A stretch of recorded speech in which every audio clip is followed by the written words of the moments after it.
Let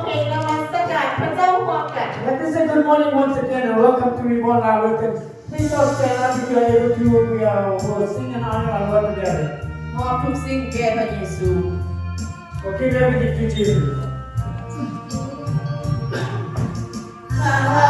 มอบทุกสิ่งแก่พระเยซูยอมถวายหมดด้วยเต็มใจข้าจะหักและเพิ่มพระเยซูต่อพระภาคของพระผู้ไทยมอบทุกสิ่งทุกอย่างมอบทุกสิ่งทุกอย่างมอบถวายหมดแก่พระเยซูผู้สำลาลางข้ามอบทุกสิ่งแก่พระเยซูน้อมพระคำบาปาชาความสุขโลกนี้ข้ายอมทิ้งแล้วขอพระองค์ทรงโปรดรักษามอบทุกสิ่งทุกอย่างมอบทุกสิ่งทุกอย่างมอบถวายหมดแก่พระเยซูผู้สำลาลางข้ามอบทุกสิ่งแก่พระเยซูขอให้ข้าเป็นของพระองค์ขอให้พระวิญญาณสถิตอยู่นำผู้ข้าตามดังประสงค์มอบทุกสิ่งทุกอย่างมอบทุกสิ่งทุกอย่างมอบถวายหมดแก่พระเยซูผู้สำลาลางข้ามอบทุกสิ่งแก่พระเยซูมอบถวายทั้งใจกายญาณขอ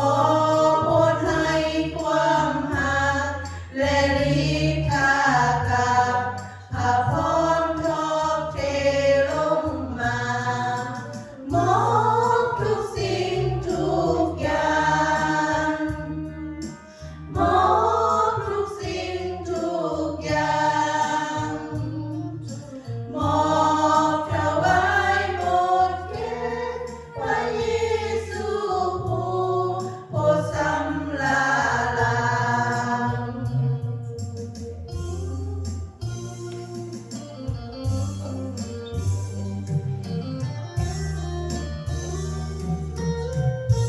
สรรเสริญองค์พระผู้เป็นเจ้าขอให้เสียงเพลงนี้เป็นที่ถวายเกียรติแด่องค์พระผู้เป็นเจ้า Praise and honor the Lord.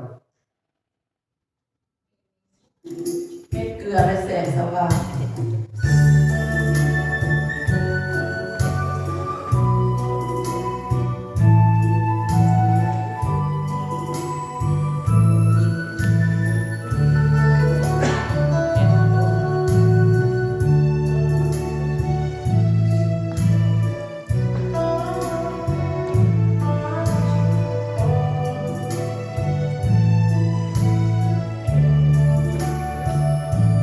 เขา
ระเจ้าขอเฮาสงบจิตใจและระลึกถึงพระเจ้าของเฮาอธิษฐานร่วมกัน Let's thank God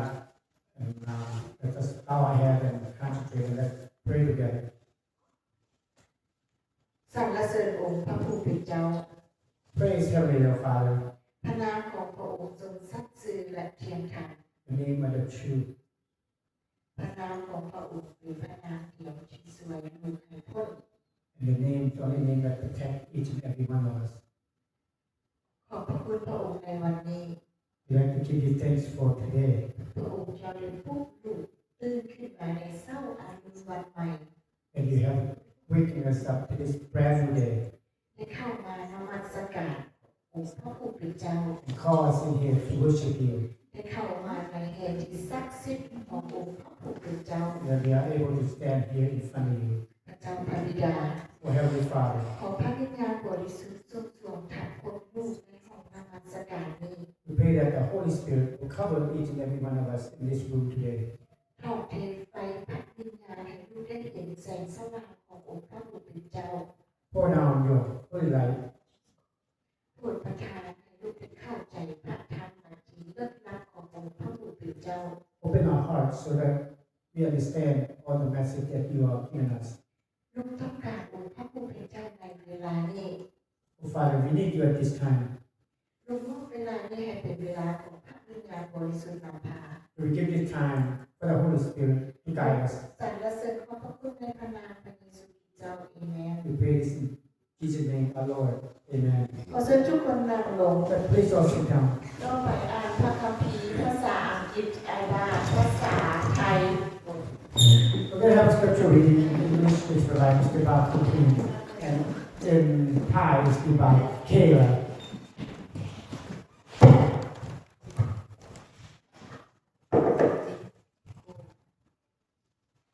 Scripture reading for today, Proverbs 15:30.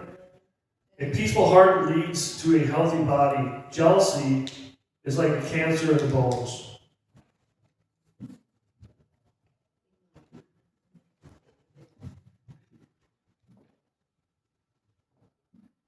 The second scripture for today is James 3:16. For whomever there is jealousy and selfish ambition, they will also find disorder and evil of every kind. Thank you, sir.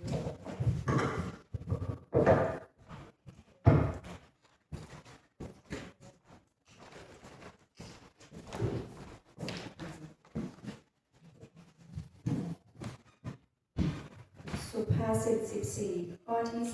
30 ใจสงบเยือกเย็นให้ชีวิตกับร่างกาย แต่ความอิจฉาริษยากับกระดูกยากอบ3 ข้อที่ 16 ออกข้อกล่าวว่า สติปัญญาสองแบบเพราะที่ใดมีความอิจฉาและความทะเยอทะยานอยากเห็นแก่ตัว ที่นั่นก็วุ่นวายและมีการกระทำที่ชั่วร้ายทุกชนิด Thank you, Kayla. ขอทุกคนลุกยืนขึ้นเพื่อการอธิษฐานถวายสัตย์ But please all stand up. We're going to pray for offering. สรรเสริญขอบพระคุณพระเจ้าพระบิดา Praise and thank you again, Father. ขอบพระคุณพระองค์ที่เฝ้ารักษาลูกอยู่เสมอ And we give you thanks for always protect us ขอบพระคุณพระองค์ที่ประทานเรื่องการงาน and the work you've given us ให้ลูกได้มีในทุกมื้อ that we have today. ยอดพระคุณและความรักขององค์พระผู้เป็นเจ้า Whatever we have today, Father, because of you. พระเจ้าพระบิดาลูกมีทรัพย์สินที่มาถวายกับองค์พระผู้เป็นเจ้า Oh, Heavenly Father, we have this treasure for you. ขอให้ทรัพย์สินนี้ให้เกิดดอกออกผลในเรื่องงานขององค์พระผู้เป็นเจ้า May this treasure prosper in your work. ขอพระองค์เจ้าทรงอวยพรผู้ที่ถวาย And may you, Father, bless the hand that offer today. เนื้อแห่งสติปัญญา Give them wisdom, มา strength. จากพระเจ้าพระบิดา Give them everything, Father. ลูกผู้และลูกเสือว่าพระองค์จะประทานสิ่งที่ขาดเกินให้เขา We know that you will provide everything. ลูกสรรเสริญลูกขอบพระคุณในพระนามพระเยซูคริสต์เจ้าเองนะ We praise and we thank you in Jesus' name, our Lord. Amen. ขอเชิญทุกคนนั่งลงต่อไปตามที่พิเศษ We're going to hear a special จาก song เอดานะ from Mrs. Dana Kupin.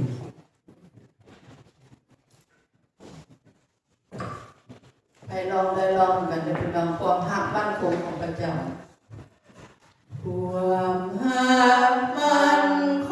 งของพระเจ้าบ่เคยสิ้นสุ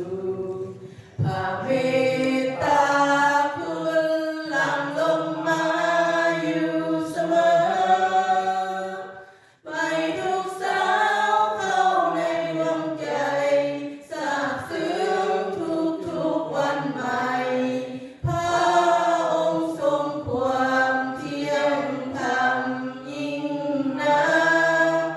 พระองค์ทรงความเที่ยงธรรมความหักมันคงของพระเจ้าบ่เคยสิ้นสุดพระเมตตาล้นหลั่งลงมาอยู่เสมอไม่ทุกสาวเข้าในดวงใจซาบซึ้งทุกวันใหม่พระองค์ทรงความเที่ยงธรรมยิ่งนักพระองค์ทรงความเที่ยงธรรมขอบคุณพระเจ้า Praise the Lord.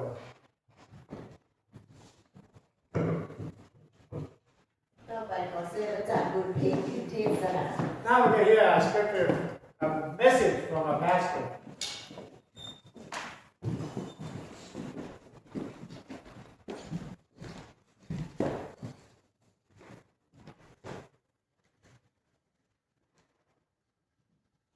สวัสดีพี่น้องทุกๆคน สบายดี Good afternoon, church. Thank you for the beautiful church today, right? You guys look different when you come inside the church, right? You look around here, you look so beautiful. Thank you so much. God bless all of you. We will do this. พ่อแม่พี่น้องที่รักองค์พระผู้เป็นเจ้าพระองค์ทรงเห็นมีคนอิสาเป็นจำนวนมากในทั่วโลกนี้เนาะ My beloved, the Lord God, He sees many jealous people in this world. ดังนั้นองค์พระผู้เป็นเจ้าจึงมีพระคัมภีร์มาสอนในคนเหล่านั้นโอเคเพื่อเขาเจ้าจะได้เรียนเพื่อเขาเจ้าจะได้เปลี่ยนแปลงสิ่งSo that the Lord God, He has a scripture to teach those people for them to learn and change their life. พ่อแม่พี่น้องที่รักคนอิสานี่นะเป็นคนที่มีความทุกข์อยู่ในจิตใจเขาจะแบกหาความทุกข์ทุกวันพอยอมปล่อยวาง My beloved, the jealous people, they are suffering people. They carry suffer every single day. They will let it go. แต่องค์พระเยซูมีความเมตตาต่อพวกเขาอยากช่วยให้พวกเขาได้ออกจากชีวิตคนเป็นคนอิสระ So when the Lord God Jesus He mercy on them. He wanted to help them to stay away from being jealous people. ดังนั้นองค์พระเยซูกินข้าวอยู่ในพระคัมภีร์มัทธิวบทที่11ข้อที่28 So the Lord God Jesus He mentioned in the Gospel of Matthew chapter 11 verse 28 บรรดาผู้ที่เรียกหนักหน่วงและแบกภาระหนักจงมาหาเขาและเขาจะให้พวกเจ้าได้รับความเศร้าฟังเถิดครับพี่น้องเด้อ Please listen to this.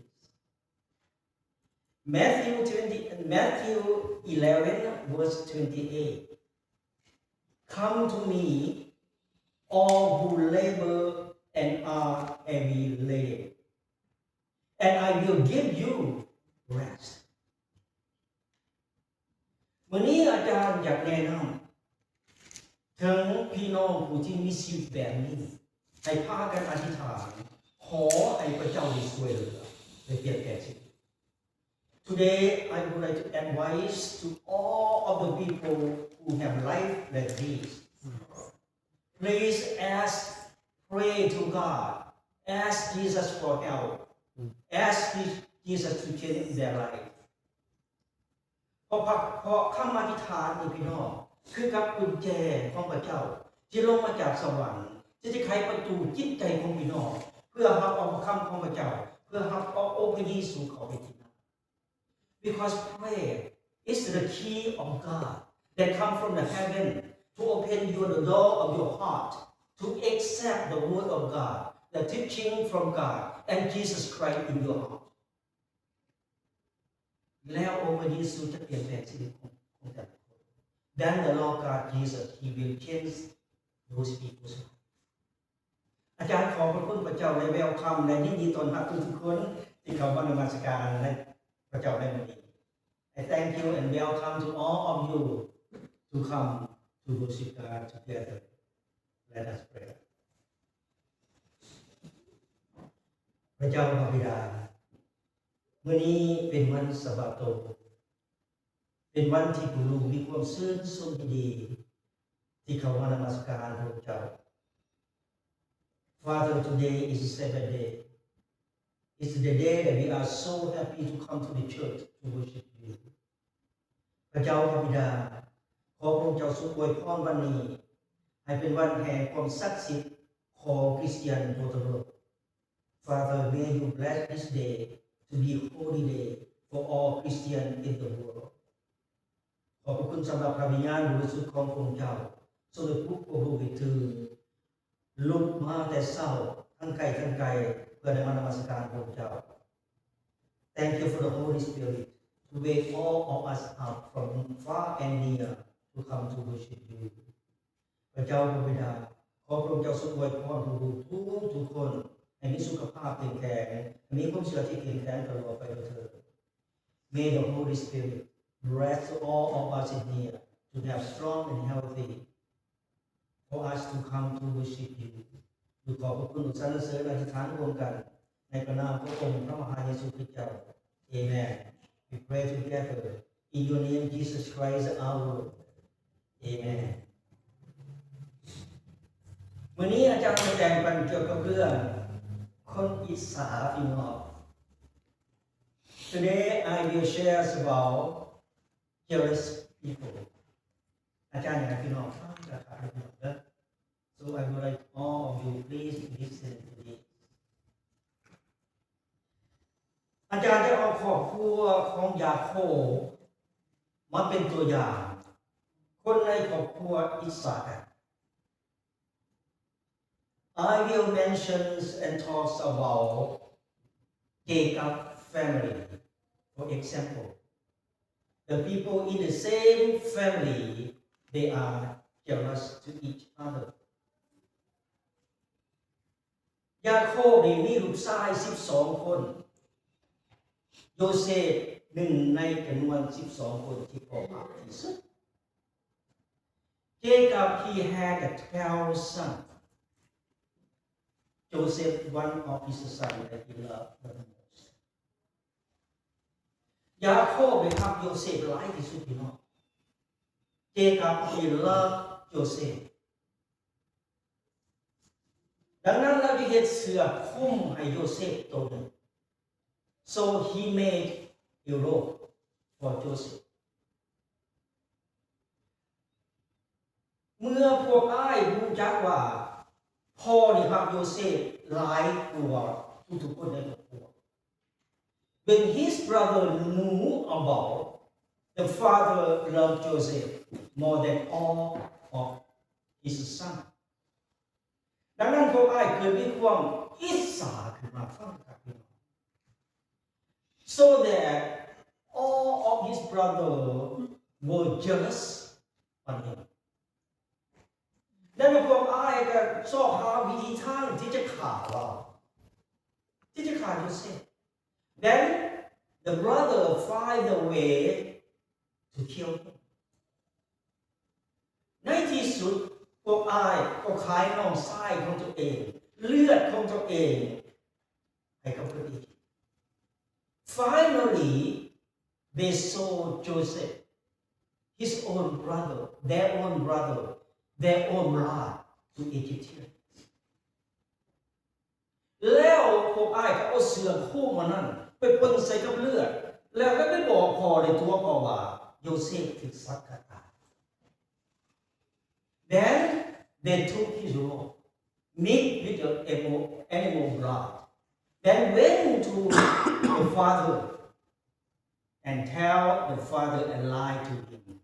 Joseph killed by the animal. เมื่อพ่อได้ยินอย่างนั้นพ่อก็โศกเศร้าเสียใจร้ายที่สุดพี่น้องห้องไห้ When the father had heard like this,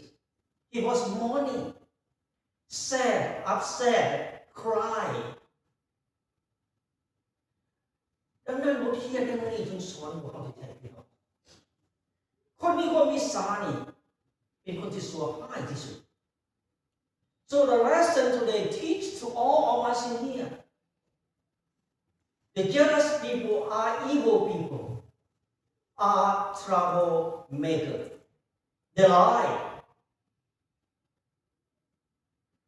Listen very good to this. We need to learn something. แต่พระเจ้าอยู่กับโยเซฟตลอดปกป้องรักษาโยเซฟตลอดพี่น้อง But God always with Joseph. God protect Joseph. โยเซฟบ่ได้ตายพี่น้อง He did not die. ดังนั้นวันนี้อาจารย์จึงจะบอกพี่น้องทุกๆคน So today my dear brother and sister I would like to tell all of you พระเจ้าจะพระเจ้าจะยืนเคียงข้างกับคนที่ชอบธรรม God will stand beside with the righteous people พระเจ้าจะยืนเคียงข้างกับคนที่สัตย์ซื่อต่อพระเจ้า God will stand beside with faithfulness people ถ้าพี่น้องต้องการความช่วยเหลือจากพระเจ้าให้เป็นคนสัตย์ซื่อต่อพระเจ้าIf you need help from God, you need to be faithfulness to God. พระเจ้าจะบ่ยืนเคียงข้างกับคนอิสรา God will never stand beside unfaithfulness to God. Joseph พระเจ้าอวยพรเราให้เรามีชีวิตที่ดีอยู่ในประเทศอียิปต์ God bless Joseph. He had a good life in Egypt. ผลสุดท้ายมาโยเซฟได้ช่วยทุกคนในครอบครัวให้มีความสุขที่สุด Finally, Joseph helped all people in the family with him in Egypt.He forgave in the past to all of his family. พวกเขาก็ต้องการคือกันชีวิตของพวกเขาปัจจุบันนี้ก็มีความผิดคือกันพี่น้องมื้อนี้พระคัมภีร์บอกให้เขาว่าขอให้มีการยกโทษซึ่งกันและกัน So we are human. Of course we make mistake somehow or somewhere or some reason.But the lesson today teach to all of us, forgive. Forgive. Joseph, he forgave to all of his brother. We forgive to all people who did something wrong against us.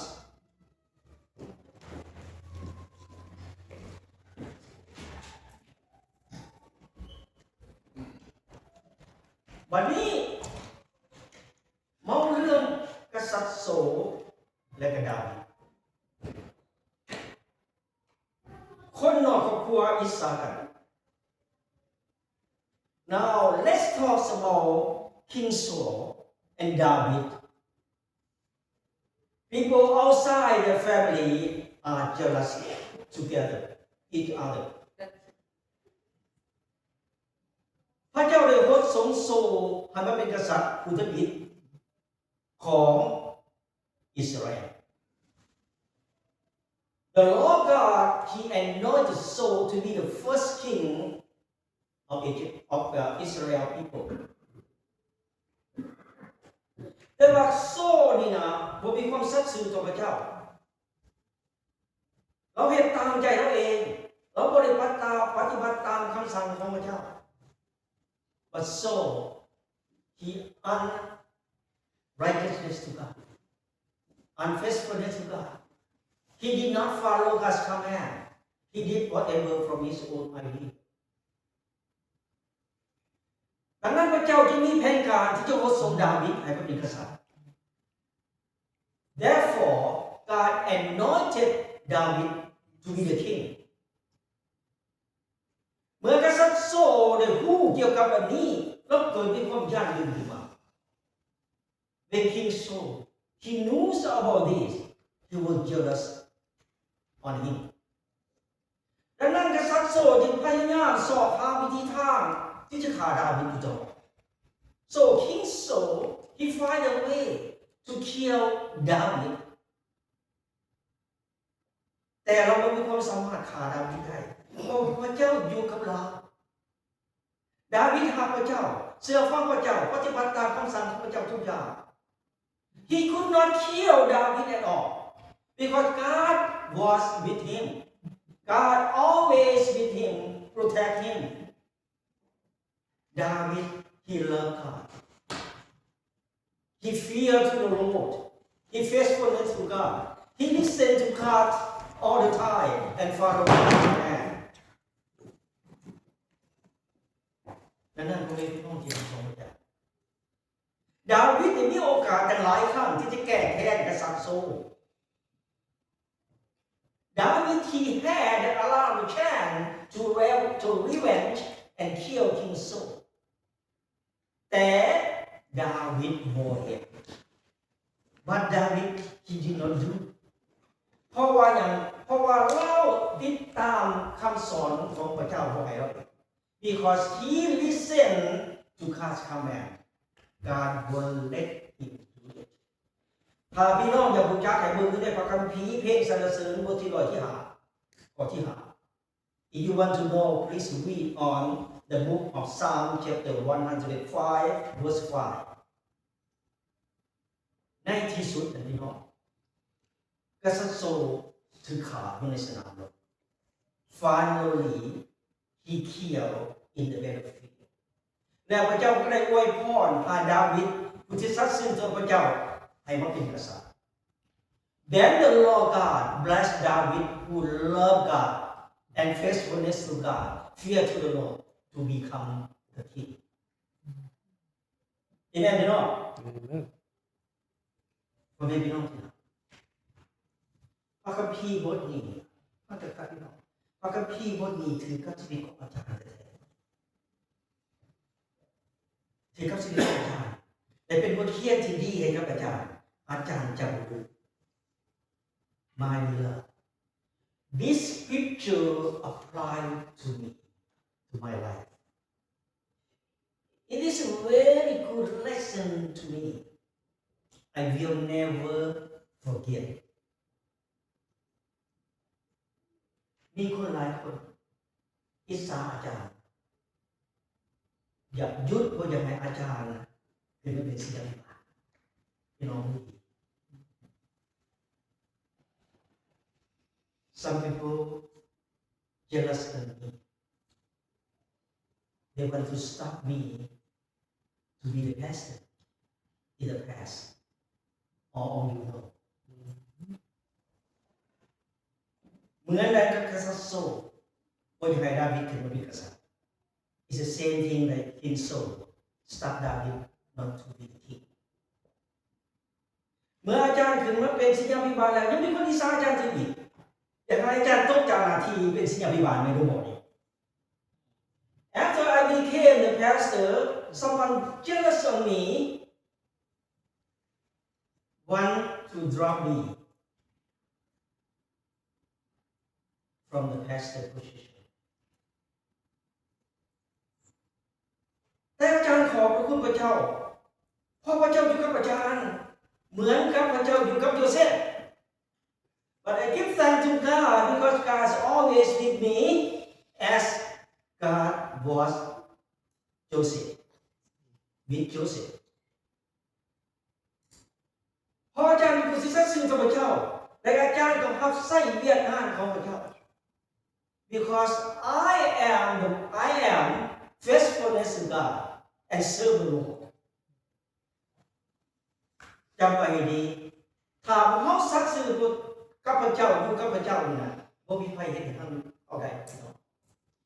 Remember this if we are in God no one can do anything to us no one can do anything to us อาจารย์ที่ว่าขอบพระคุณพระเจ้าทุกสิ่งทุกอย่างพี่น้องที่รักของพระเจ้า I give thanks to God for everything God loves me I love God I serve God I serve God's people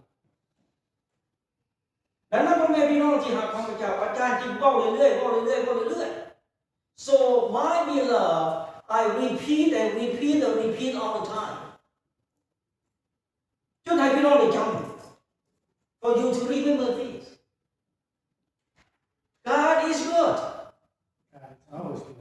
God is always good Remember this Yes God is true God God is living God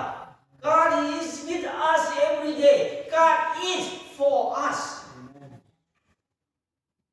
และอาจารย์จะบอกพี่น้องทุกๆคนเป็นคนดีพระเจ้ามีอำนาจหลายกว่ามนุษย์ทุกๆคนในโลก I would like to tell all of you my dear brother and sister the Lord God He has power more than all human beings in the world nothing to do against God no human being do anything against God because God is greater than everybody in this world อาจารย์เชื่อว่าพระเจ้ามีจริงย้อนเชื่ออาจารย์เชื่อว่าพระเจ้ามีจริงอาจารย์จึงมาอยู่ที่นี่ I believe God is true God and living God and God love me that's why I stand over here preach the word of God to all that's so real and so true right in your heart God is good God is real God is living God always บัดนี้ให้พี่น้องได้เปิดมาอยู่ในพระคัมภีร์สุภาษิตบทที่14ข้อที่30 Now please turn to the book of Proverbs chapter 14 verse 30เป็นว่าจังซี่พี่น้องมีสันติสุขในจิตใจก็กะกันเด้อเฮ็ดให้สุขภาพดีแต่ความอิจฉาพาให้เกิดพยาธิมักเองได้ฟังกันครับพี่น้อง Proverbs 14 verse 30 Peace of mind make the body healthy but jealousy is like a cancer Wow พ่อแม่พี่น้องที่รักของพระราชทานที่มาจากพระเจ้านี่ให้แต่ละคนบ่คือกัน My beloved the gift from God gives each one of us is not the same บางคนสูงบางคนต่ำเนี่ยวันนี้อะไรบ้าง Some people tall some people short Some people rich, some people poor. บางคนรวยบางคนทุกข์บางคนฉลาดบางคนโง่เห็นบ่นี่ Some people smart, some people foolish. It's not the same. เป็นหยังพี่น้องบ่คือกันเป็นหยังพระเจ้าบ่ให้บ่คือกันล่ะ Why God give everyone the same thing and equal? No. เพราะพระเจ้ามีพระประสงค์อยากให้แต่ละคนนี้ในโลกนี้ในพวกเขานี้ช่วยเหลือซึ่งกันและกัน Because God He wanted and the reason for all people around the world from each other care to each other คนสูงซอยคนต่ำเนาะแม่นบ่บา The tall people help the short people Yeah, because you can't reach a high spot. Until we hit our heads. The rich people help the poor The intelligent people help the foolish We need together work together right help each other ถ้าพระเจ้าให้ทุกสิ่งคือการบ่มีใครแค่ใคร If God give everyone the same or equal no one care to each other no one help to each other it's not God's purpose God wants us to help each other alright อาจารย์ที่ขอบพระคุณพระเจ้าพี่น้องที่รักของพระเจ้าโอเคดังนั้นพี่น้องที่รักของพระเจ้าอยากเป็นคนอีสาน My beloved don't be jealous people พอใจในสิ่งที่มีพอใจในสิ่งที่ตนเป็น Happy what you have Happy what you be อย่าเป็นคนอีสาน Do not be jealous people แต่ให้เป็นคนที่มีความซื่อทรงยินดีในชีวิตของพี่น้อง But be happy people เพราะว่าอย่างพอพี่น้องจะมีสุขภาพเข้มแข็งในนี้ For you to have strong and healthy คนอีสานจะเกิดปัญหา cancer ได้พี่น้อง The jealous people might have cancer in life Cancer นี่พวกอย่างพี่น้อง Very hard right Very hard to get away from you if cancer start in your life และสำหรับมื้อนี้พระเจ้าจึงบอกว่าเฮาอย่าเป็นคนอีสานเด้อพี่น้องเด้อ So the Bible today the scripture today teach to all of us don't be jealous people but be happy alright ถ้าพวกเฮาเป็นคนที่มีความซื่อสัตย์ยินดีบ่ได้ผิดอย่างนั้นเลยพี่น้อง If you are happy people nothing wrong with that be happy every day until the end of life Amen. Amen พี่น้อง Amen. alright Be happy and love you, God. Be happy with God and be happy with all people ให้มีความซึ้งส่วนยินดีกับพระเจ้าและมีความซึ้งส่วนยินดีกับทุกๆคน Amen. alright วันนี้พี่น้องเรามาอยู่ในพระคัมภีร์ยาโคโบบทที่3ข้อที่16 Now please turn to the book of James chapter 3 verse 16ฟังกันอีกพี่น้องจะมีพี่น้องจะเข้าใจนะเนาะบ่ใดที่มีความอิจฉาและการเห็นแก่ตัวบ่นั้นก็จะมีความวุ่นวายและมีการสั่วให้ทุกชนิดถึงบ่นี้พี่น้อง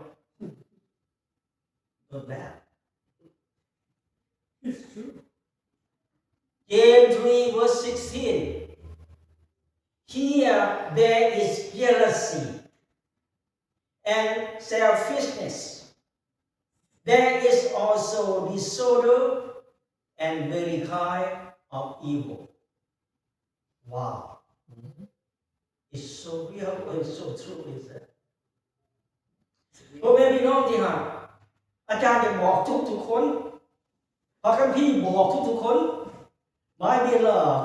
I would like to tell all of you also the scripture today want to tell all of you also อย่าเป็นคนอีสานพี่น้อง Do not be jealous people อย่าเป็นคนเห็นแก่ตัว Don't be selfish people อย่าเป็นคนสร้างความวุ่นวายพี่น้อง Don't be troublemaker people อย่าเป็นคนสัวร้ายพี่น้อง Don't be evil people เป็นอย่างพระเจ้าจึงบอกเอาเฮาบ่ให้เป็น Why God telling us not to be people not to be like those people เพราะพระเจ้ารักเรานี่พระเจ้าต้องการให้เราทุกๆคนมีความสันติสุข Because God wanted us to have happiness in life God loves us That's why God don't want us to be like those people God wants us to be happy people Amen พี่น้องจำไว้ให้ดีพี่น้อง Remember this พระเจ้าเห็นว่าพวกเขาเป็นผู้ใดเขาจะเป็นตัวพระเจ้าสารภาพดีกว่าเป็นบอกกัน Remember this God know who you are God know who you are Do not lie to him but the good things confess to him Yes Alright จำไว้ให้ดีพระเจ้ามีแผนการที่จะเปลี่ยนชีวิตของเราแต่ละคน Remember this God He had His plan to change each of us here life to change the life of all of us here จำไว้ให้ดีพี่น้องจำไว้ให้ดีพระเจ้ายิ่งใหญ่กว่าปัญหาที่เรามี Remember this God is bigger and biggest than your problem that you have right now Alright แต่พระเจ้ารอท่าให้พวกเขาโอเครอท่าให้พวกเขาขอความช่วยเหลือจากพระองค์ก่อนที่พระองค์จะเข้าไปช่วยพวกเขา But the Lord God He is waiting for all of you to ask Him to help before He step in God will not go to help you without your permission You have to ask God first Ask God first before He step in to help you เหมือนกับชาวอิสราเอลเป็นทาสของอียิปต์เป็นเวลา400 ปีพวกเขาร้องไห้ไปหาพระเจ้าขอให้พระเจ้าช่วยเหลือเอาพวกเขาออกจากประเทศอียิปต์แต่พระเจ้าที่เข้าไปช่วย As the Israel people they were slaves in Egypt for 400 years He cried out to the Lord ask God for help to take them away from the slave of Egypt then God stepped in to help to take His people out from Egypt พวกเขาก็คือกันอย่ารอถามเวลามีปัญหาขอนำมาจากสุด The other say do not waste your time confess to God ask God to help you to solve your problem to resolve your problem พ่อแม่พี่น้องที่รักจำไว้ให้ดีพระเจ้าอยู่กับเราเสมอ My beloved Please remember this. God is for all of us. God is with us every day. พระเจ้าจะบ่เฮ็ดสิ่งใดต่อสู้ชีวิตของเขา God will not do anything wrong against all of us in here and the whole world. พระเจ้าเมตตากับมนุษย์ทุกๆคนและกับพวกเราอยู่ที่นี่God's always mercy to all people in the world and all of us in here. ถ้าแม้ว่าพวกเราเฮ็ดผิดพลาดต่อสู้ต่อพระเจ้าแต่พระเจ้าก็ยังรักพวกเราอยู่และพระเจ้าก็ยอมให้อภัยพวกเราเสมอ Even we do something wrong against God, God still love us and God also forgive to all of us. Remember this, you know. อาจารย์ที่ขอบพระคุณพระเจ้าพี่น้องขอบพระคุณพระเจ้าที่พระเจ้าทรงอยู่กับพวกเราและกับพวกเรารักษาพวกเราทุกคน And give thanks to God. God always for us and protect to all of us in here. And bless to all of us to have life and good life. คนที่สามนำความบอกของในชีวิตของตัวเองพี่น้องก็ต้องการที่แบบนั้น Jealous people they are bringing sin in life. Jealous people are the people who bring sin in life. We don't want to be that kind of people, do we? We want to have peace in life. คนที่สามนี่คือคนนำเอาความบาปเข้ามาในชีวิตนำเอานรกเข้ามาในชีวิตพี่น้อง The jealous people are the people who bring hell in life. We don't want to go hell. We want to have peace. คนที่สามคือคนนำเอาความทุกข์เข้ามาในชีวิตของตัวเองแต่พวกเขาอยากนำเอาความสันติสุขเข้ามาในชีวิต The jealous people are the people who bring suffer to life. But we want to bring peace in life. พ่อแม่พี่น้องที่รักของพระเจ้าอย่าติดตามคนที่สามแต่ให้ติดตามพระเจ้าผู้ที่สัตย์ซื่อ My beloved, do not follow jealous people, but please follow Jesus Christ, who loves you. Okay? Follow Jesus Christ, who loves you, mercy on you, and always forgive every mistake we have. Amen? Amen. โอเคคนอีสานเนี่ยพี่น้องเขาจะนอนไม่หลับ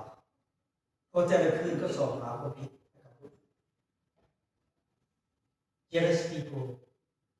they cannot sleep because each night they think about what they can make trouble to the people จำไว้ดีพี่น้องเอาได้ขอสรุปดังนี้ conclusion พระเจ้าทรงเห็นความลำบากของคนยากจนของคนอีสานดังนั้นพระคัมภีร์จึงสอนให้พวกเราวันนี้อย่าเป็นคนยากจน So the Lord God Jesus he knew and see how much suffer the jealous people are.Therefore, today, the Lord God, Jesus, the Bible teach to all of us, don't be jealous people. Because God loves us. He wanted us to have peace and happiness in life. It's that sad and suffering. God bless you all of you.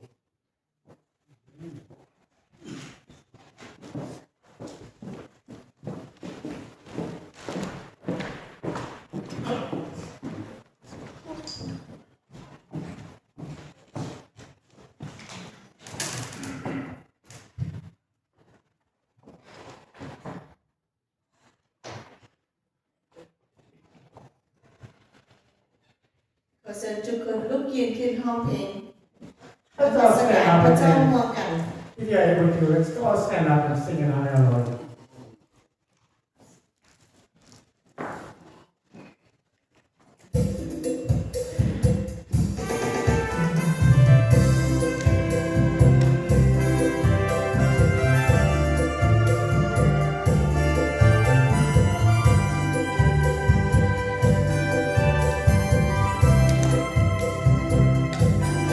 Hãy subscribe cho kênh Ghiền Mì Gõ Để không bỏ lỡ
เป็นชีวิตบ่มี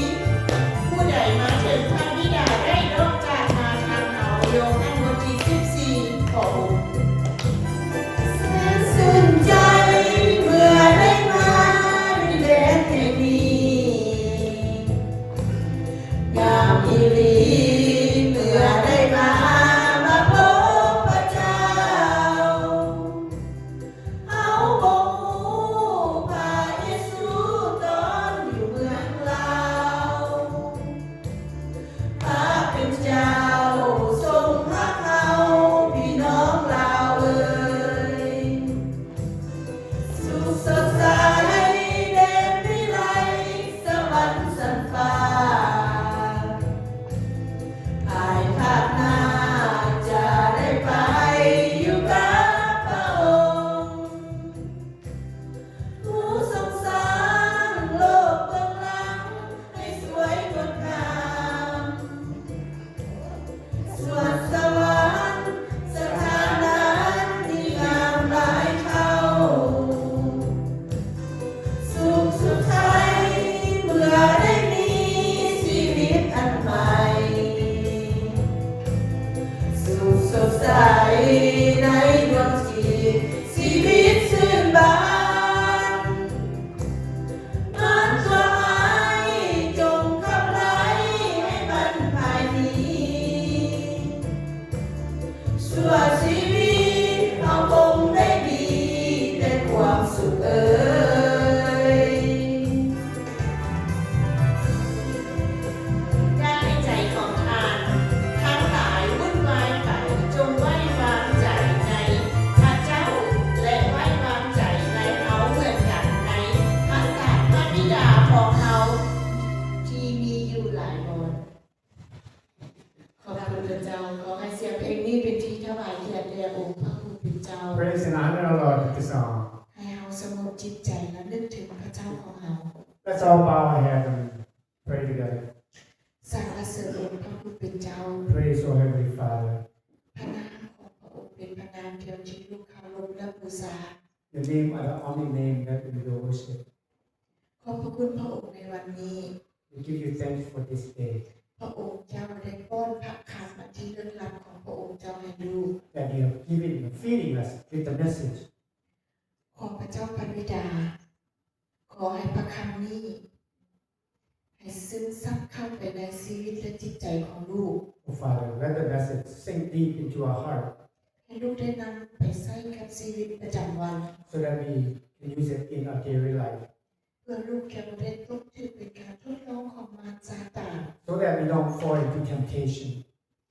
และขอพระผู้เป็นเจ้าทรงนำทางลูกไปทางที่ชอบธรรมอยู่เสมอ And Heavenly Father, pray that you will lead us to the righteousness. ให้เราร่วมใจกัน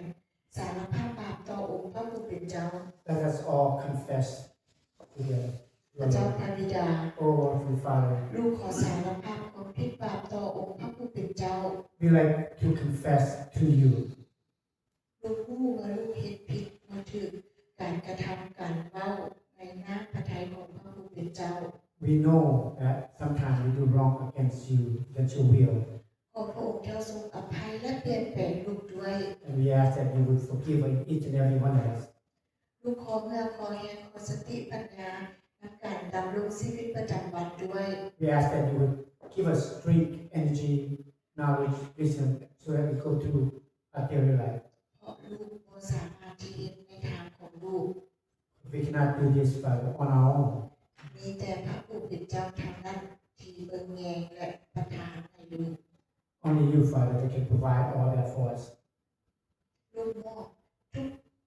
การกระทำทุกคำเว้าไว้ในองค์พระผู้เป็นเจ้า Everything we say, everything we do, let it go again according to your will. ลูกสรรเสริญขอบพระคุณในพระนามพระเยซูคริสต์เจ้าเอเมน Pray this in Jesus' name, our Lord. Amen. ต่อไปขอเชิญอาจารย์บทเพลง Now we're going to have a closing prayer for the